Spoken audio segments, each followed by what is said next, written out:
各位海内外的观众朋友，大家好。您还记得筱君台湾 plus 在3年前创立的第一天吗？当时没有任何的资源，我自掏腰包、筚路蓝缕走过来，一心只想守住这个信念——台湾价值。过去3年来，一路走来，跌跌撞撞，非常的不容易。不过因为有您，我撑了下来。我们的观看次数已经达到了2亿5千万，订阅的人数也突破了47万人。这个数字代表每一个关心台湾、关心国际、关心真相的灵魂。也许您曾经在深夜看着筱君姐对着镜头娓娓道来，也许您也曾经在混乱的新闻洪流中，靠着我们的理性分析，找到了重新站起来的力量。不瞒您说，我一度想要放弃，不止一度，数度，因为这条路很艰辛、很漫长，而且是孤独的。一人难挑千斤担，捉襟见肘会有的。因为没有政党澳元，没有政府资源，你一定很难想象，3年来就是这样子势单力薄，一路苦撑，只差没有倾家荡产。当然，很多人会问啊，那筱君姐你是怎么撑下来的？其实我的逻辑，我的哲学很简单，省一点，我们牙关一咬就过去了。所以每一次看到有人加入付费会员，我都会安慰自己，还是有人愿意跟你一起走下去的。筱君姐诚挚邀请您成为我们频道的付费会员，帮我们一起守住这个频道，不用很多，只要您愿意，不管是100元，请筱君姐每个月喝一杯咖啡，或者是3000元，一样，筱君姐都充满了感激。在台湾迈向民主的道路上，你我一起为子孙留下足迹。感谢您一路的相挺，也期待您加入我们的行列，点选加入会员，让真实的声音不被淹没。我们是为了您而存在的频道，你们也是让我继续存在的最大的支撑力道。有心就有力，我们永不放弃。Distinguished guests, ladies and gentlemen, mesdames et messieurs, 各位女士先生，大家午安 ，Bonjour, good afternoon. It is a great privilege to introduce our keynote speaker for this afternoon session, the Honorable François de Rugy. He is an exceptional leader, a dedicated advocate for Taiwan-France relations, and a personal friend, un ami auquel je tiens beaucoup. During my 6 years serving as Taiwan's ambassador to France, I had the honor of witnessing firsthand François' outstanding leadership and his unwavering support for democratic values. As Ministre d'État, Minister of State, number 2 in the French government, he received then Minister Gong Mingxin of Taiwan's National Development Council, the first time a French Minister of State welcomed a Taiwanese ministerial level official in his ministry in France. A gesture that spoke volumes about his friendship and support for democratic Taiwan. François has also served as President of the National Assembly and multiple terms as a member of Parliament. This experience has made him a strong and respected voice for reform and progress, not only in France but also around the world, and very much here in Taiwan. As a friend of Taiwan, François has played a vital role in strengthening the partnership between our two nations. He first visited Taiwan in 2016 during his tenure as the Vice President of the National Assembly, marking the beginning of a deep and lasting engagement. In 2020, he became chairman of the National Assembly's France-Taiwan Parliamentary Friendship Group, working tirelessly to foster closer relations. Thanks to his leadership, in 2021, the French National Assembly overwhelmingly passed its first ever resolution supporting Taiwan's participation in international organizations. Later, That year, François returned to Taiwan to further solidify our ties. Today, François will draw on years of experience to analyze the current geopolitical landscape and explore strategies to address global challenges. I am confident that his insight will help us navigate the complexities ahead and advance our shared vision. And now, please join me in giving a warm welcome to the Honorable François de Rigy, a true fan of Team Taiwan and Team Freedom. François, sache que ton amitié compte beaucoup pour nous. Merci. 谢谢大家. Thank you very much. Thank you very much, Deputy Minister Wu. And ladies and gentlemen, please welcome the Honorable François de Rigy for his speech. Welcome. Mr. Chairman of the Prospect Foundation, Dr. Tan Sun Chen, thank you for your invitation to speak on this凱達格蘭Forum. Dear Minister, Deputy Minister François Wu, thank you for your words. You are a friend for me. Distinguished guests, ladies and gentlemen, it's a great honor to address you today in Taiwan at this international conference dedicated to geopolitical issues in the Indo-Pacific region. From the perspective of Europe and France, the challenges facing this region of the world have long seemed distant. They have long been underestimated. Today, world leaders have realized that part of the future of the balance of power between Asia and the West, between the powers of the 20th century and the rising powers of the 21st century, is being played out this region. I think this awareness is now shared by the peoples in Europe. From France's perspective, the balance in the region is now seen as strategic for global equilibrium. And maintaining the status quo for Taiwan is clearly perceived as very important for a geopolitical standpoint for the world and as a strategic issue, including from an economic standpoint for Europe. As far as France is concerned, I must say that this awareness has been accelerated by the work of François Wu, my friend, who was Taiwan's ambassador to France for 6 years and now Taiwan's Deputy Minister for European Affairs. I would like to point out that also I was President of the National Assembly in France and then Minister of the French Republic in the government of Prime Minister Edouard Philippe, appointed by President Emmanuel Macron. I'm speaking today in a personal capacity. I would like to share with you an analysis of the geostrategic challenges facing the Indo-Pacific region from the perspective of a French and European politician. In Europe, after the Second World War, we defended the free world alongside the United States of America against the Soviet Union and the countries of the communist bloc. Since the collapse of the Soviet Union in the early 90s, it seems that the free world had won. It was thought that liberal democracy would triumph everywhere, aided by growth created by the development of the market economy and global free trade. In addition to the collapse of the communist bloc, apartheid was ended in South Africa. Even the Israelis and Palestinians signed a peace agreement in Oslo in 1993. Some in Europe believed that the development of capitalism in China would gradually bring about change in the communist political regime. It was a period of hope in Europe, hope of peace, democracy, and liberty. However, the brutal crushing of student protests in Tiananmen Square in 1989 served as a warning about the nature of the regime that had no intention of allowing any political democratization. More broadly, since the early of the 2000s, new threats to world peace as well as to freedom and democracy have emerged.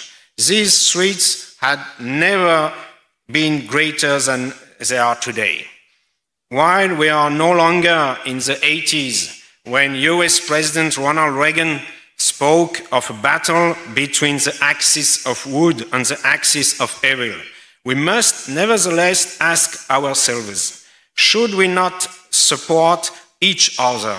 We democratic countries that are equally committed to political and economic freedoms.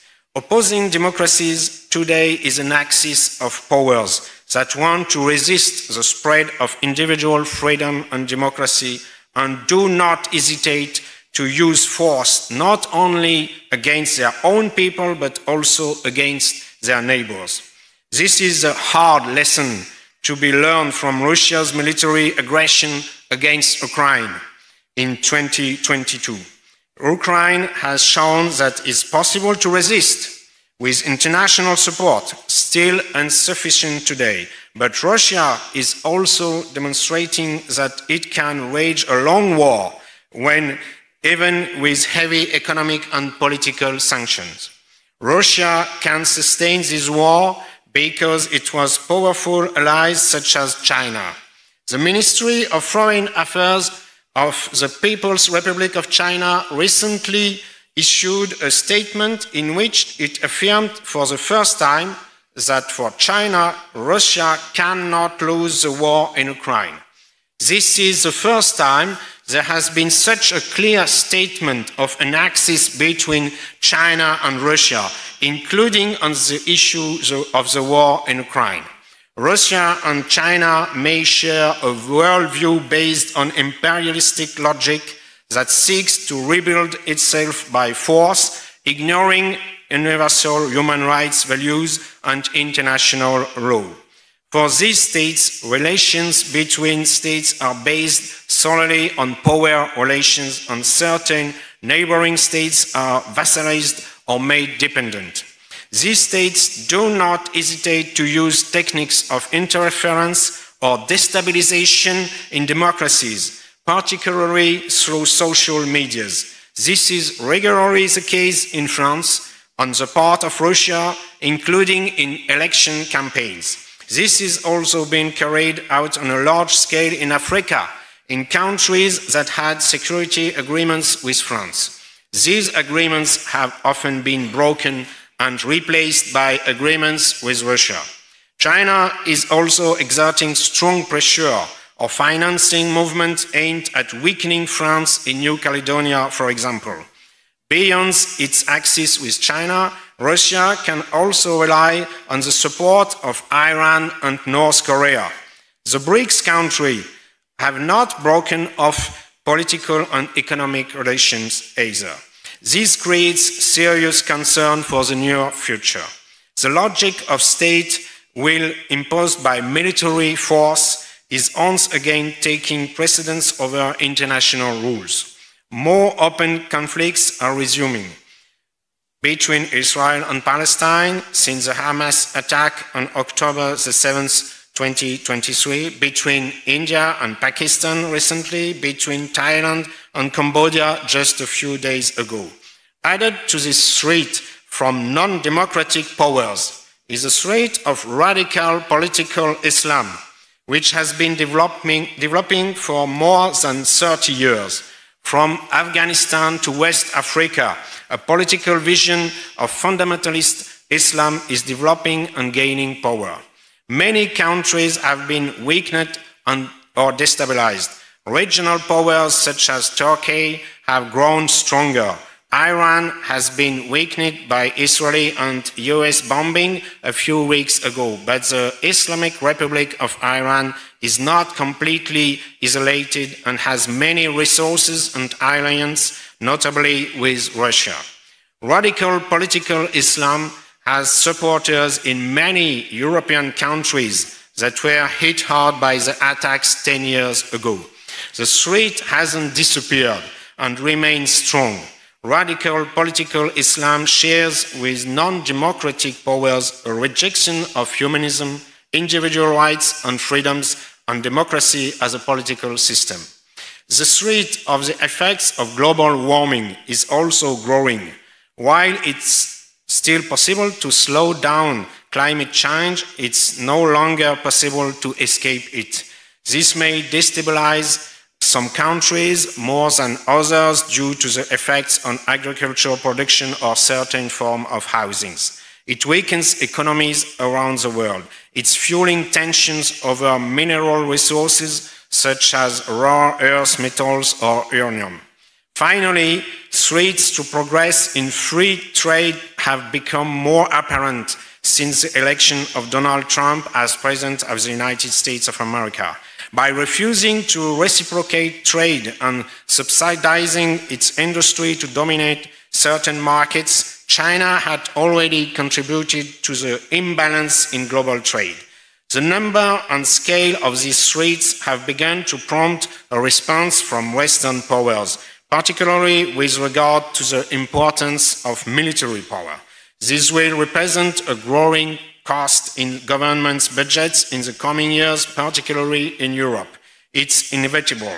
This is also particularly true in the Indo-Pacific region. The Indo-Pacific region is at the heart of these challenges.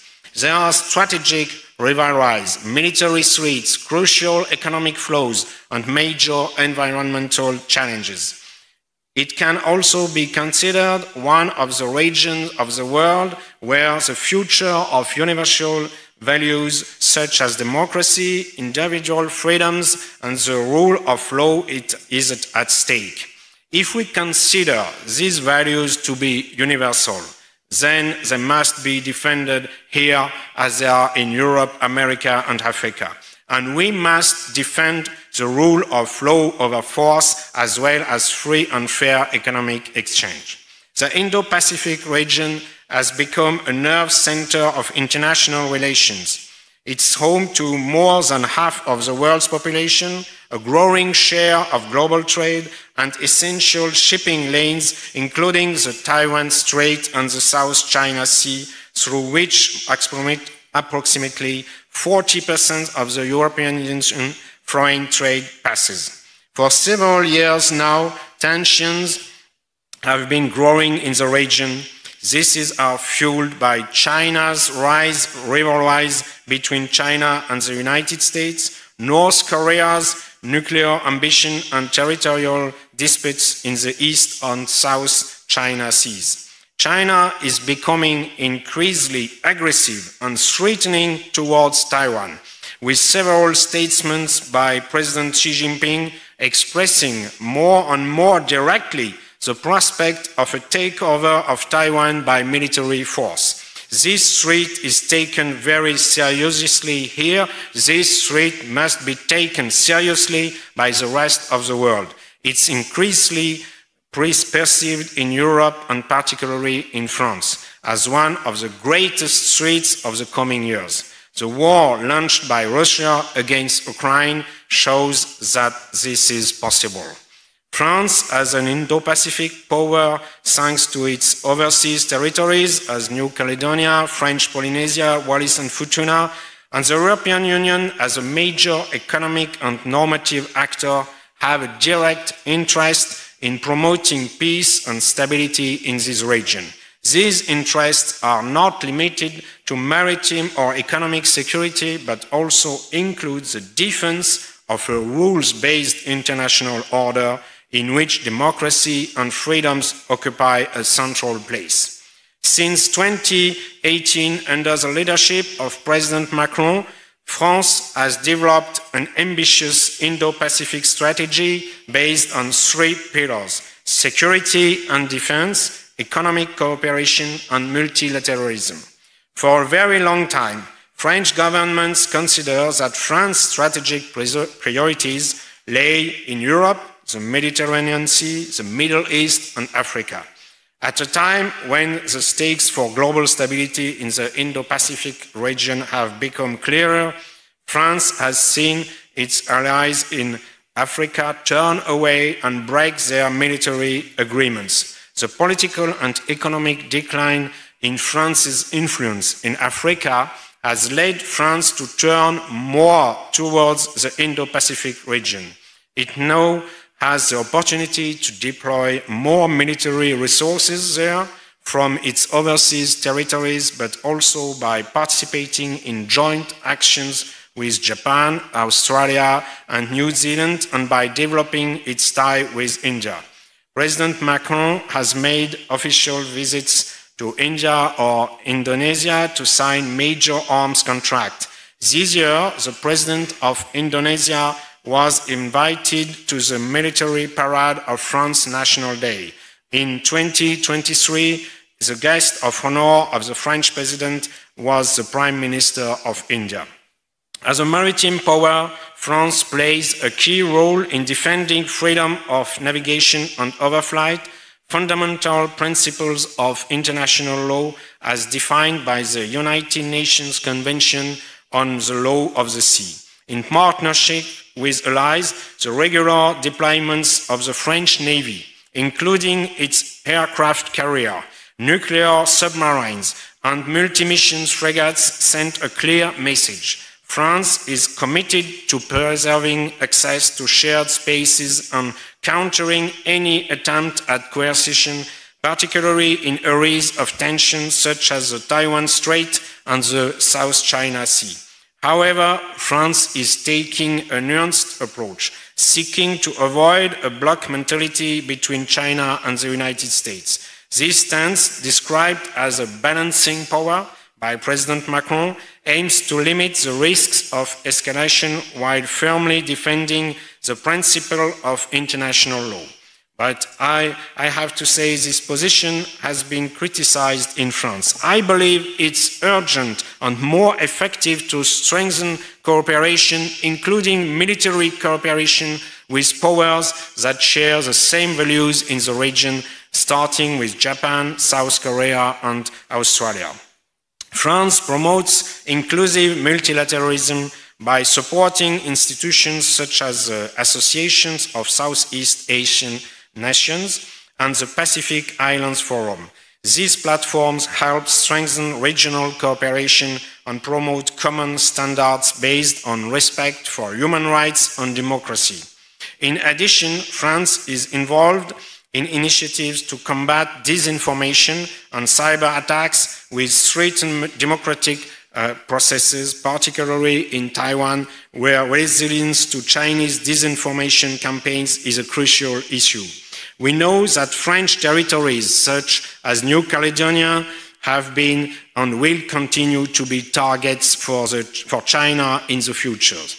Although historically less present in the Indo-Pacific than France, the European Union adopted an Indo-Pacific strategy in 2021 that reflects a growing awareness of regional issues. This strategy emphasizes prosperity, sustainability, security, and governance with a clear commitment to democratic values. The European Union recognizes that stability in the Taiwan Strait is essential not only for regional security, but also for global economic prosperity. In 2022, the European Parliament adopted a resolution condemning any Chinese military aggression against Taiwan and affirming that the European Union and Taiwan are like-minded partners united by the values of freedom, democracy, and respect for human rights. This position marks a significant shift, with the European Union adopting a firmer tone in the face of Chinese attempts to unilaterally change the status quo. However, the European Union remains cautious, avoiding directly provoking China, with which it maintains crucial economic relations. This caution reflects differences between member states, with some favoring a more conciliatory approach toward Beijing, while others, such as the Baltic states and the Czech Republic, have taken a firmer stance in support of Taiwan. Many European Union member states, including France, often fear the economic retaliation that China could take. The European Union's Indo-Pacific strategy is part of its broader ambition for strategic autonomy.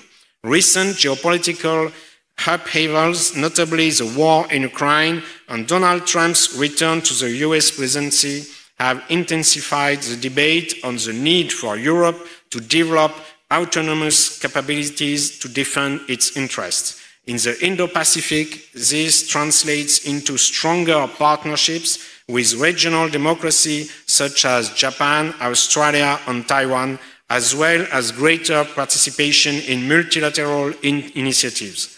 This must be one of the priorities for cooperation between the EU member states and the United Kingdom, which has a long-standing presence in the Indo-Pacific with a region through the Commonwealth. This also raises the question of an alliance with the United States of America in this region. The bad memory for France of Australia's cancellation of its contract to purchase French submarines in favor of American submarines should not obscure the fact that our interests are linked and our vision are very similar. Taiwan occupies a central place in the geopolitical dynamics of the Indo-Pacific. As a pluralistic and consolidated democracy, Taiwan is a counter-model to the authoritarianism of the People's Republic of China. With an increasingly assertive national identity, 60% of Taiwanese consider themselves exclusively Taiwanese, according to a 2019 poll, and widespread rejection of the one country, two system model proposed by Beijing, Taiwan embodies the values of freedom and popular sovereignty. Taiwan is also a major economic and technological player, thanks in particular to its leaderships in the production of semiconductors, which are essential for the global economy. Its geostrategic position at the heart of the first island chain makes it a key point for restricting the People's Republic of China's access to the Pacific. The destabilization of Taiwan would have dramatic repercussions on global supply chains and regional security. This must be considered unacceptable by the countries of the European Union. This must be also affirmed jointly with the United Kingdom, the United States of America, and all countries in the region that share this vision. The People's Republic of China is stepping up its pressure on Taiwan through military means such as regular overflights of its airspace and invasion exercises, and through economic means such as trade and political restriction, seeking to maintain diplomatic isolation and deter any state from establishing political ties with Taiwan. Even in France, when we speak out on Taiwan or participate in high-level political meetings such as during the visit to France of former President Tsai, or for participation in this conference today, we are pressured by Chinese authorities not to participate. The French Ministry of Foreign Affairs also comes under pressure every time a Taiwanese government official visits France. This pressure and these threats from China pose a major risk to peace and stability in the Taiwan Strait, a crucial passageway for global trade. France and the European Union, aware of these risks, call for constructive dialogue and the preservation of the status quo while supporting Taiwan's right to participate in multilateral forums. I myself had a resolution to this effect adopted by the French Parliament at the end of 2021. Defending democracy and freedoms in the Indo-Pacific is not only a moral imperative, but also a prerequisite for regional stability. Democracies such as Taiwan, Japan, Australia are natural partners for France and the European Union, sharing a common vision of rules-based international order. The question of greater cooperation between France and Taiwan on military equipment arises from the need to help Taiwan deter China from attacking it, or in the event of an attack to help it defend itself. France and the European Union must intensify their partnerships with Indo-Pacific democracies by supporting initiatives such as Taiwan's new southbound policy, which has doubled trade with Southeast Asian countries between 2016 and 2022. These partnerships must include cultural, educational, and technological exchanges in order to strengthen ties between civil societies and promote democratic values. I strongly believe in the importance of strengthening economic ties between Taiwan and France, and more broadly, the European Union. We must develop trade between our two regions, but also Taiwanese investment in Europe and European investment in Taiwan. This is what creates concrete solidarity when threats are more pressing. The fight against climate change and the best ways to adapt to it are also a race for further cooperation. Even though our energy systems are different, we can work together to develop competitive technologies for decarbonization. France, United Kingdom, United States, Japan, South Korea are among the world's leading countries in nuclear technology for electricity generation. There will be new technological developments in the nuclear technology to meet more diverse energy needs in order to avoid the use of coal in the future. We also have a shared duty and interest in not allowing China to dominate the global market for renewable energies, particularly solar panel and electric car batteries. Disinformation and cyber attacks, often orchestrated by authoritarian actors, pose a direct threat to democracies. Taiwan, in particular, is a prime target for Chinese disinformation campaigns. France and the European Union can play a key role by sharing their expertise on cybersecurity and combating disinformation, thereby strengthening the resilience of regional democracies. Finally, France and the European Union must advocate for greater inclusion of Taiwan in international organizations such as the World Health Organization and the World Trade Organization, where Taiwan has already demonstrated its commitment to open and rules-based trade. Such inclusion would strengthen Taiwan's legitimacy on the international stage and contribute to regional stability. Ladies and gentlemen, the Indo-Pacific region faces significant and unprecedented security challenges. In the face of geopolitical rivalries, environmental challenges and threats to democracy, France and the European Union must play their role in defending the free world. By promoting a multidimensional approach that combines security, economic cooperation, and multilateralism, we can contribute to peace and stability while defending the universal values of democracy and freedom. The history of the 20th century has taught us that there is no inevitability to the victory of authoritarian regimes. Taiwan, with its democratic model and resilience in the face of authoritarian pressure, is an essential partner in this endeavor. By strengthening our ties with Taiwan and other democracies in the region, supporting a rules-based international order, and avoiding the pitfall of bloc logic, we can build a future where peace and prosperity prevail. Let us be clear about the threats and act with determination to ensure that peace and freedom prevail. Thank you for your attention and long life for the free world. 今天的台湾不是在选择要不要脱离中国，而是我们应该去深刻去追问一个问题：我们真的曾经是中国的一部分吗？从国际法角度，有史以来第一个真正拥有台湾全岛领土主权的国家是日本。台湾不需要从哪里来独立出来，我们本来就不是哪一个国家的附属。我们需要的是什么？是完成那一段被冻结的历史。旧金山合约让台澎领土主权不属于任何国家。中日合约确定了这一件事情。开罗宣言跟波茨坦公告里头似乎也被错误解读。开罗宣言它是一个宣言，类似 MOU 嘛，不具有法律效力，没有效力，弄给人骗嘛。马英九经常就用开罗宣言说，依据开罗宣言，台湾是他的，那中国的，弄得给人骗。国际法早就已经为我们留下一条通往尊严的道路，让台湾的人民真正做一次选择，为台湾写下未来的名字。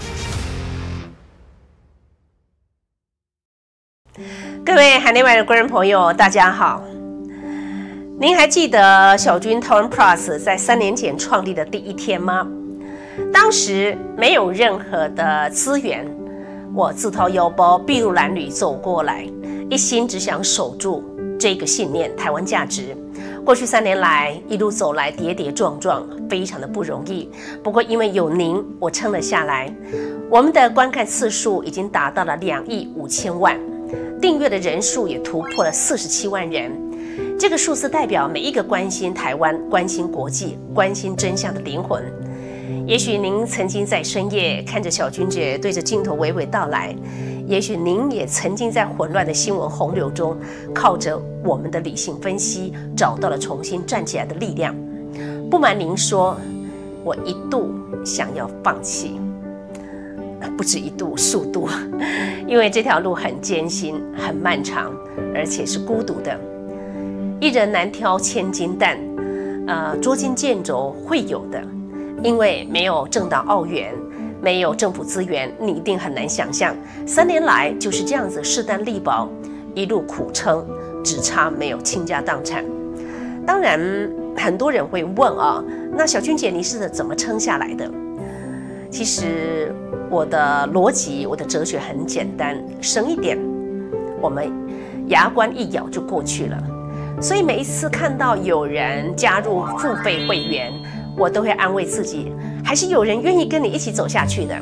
筱君姐诚挚邀请您成为我们频道的付费会员，帮我们一起守住这个频道，不用很多，只要您愿意，不管是100元，请筱君姐每个月喝一杯咖啡，或者是3000元，一样，筱君姐都充满了感激。在台湾迈向民主的道路上，你我一起为子孙留下足迹。感谢您一路的相挺，也期待您加入我们的行列，点选加入会员，让真实的声音不被淹没。我们是为了您而存在的频道，你们也是让我继续存在的最大的支撑力道。有心就有力，我们永不放弃。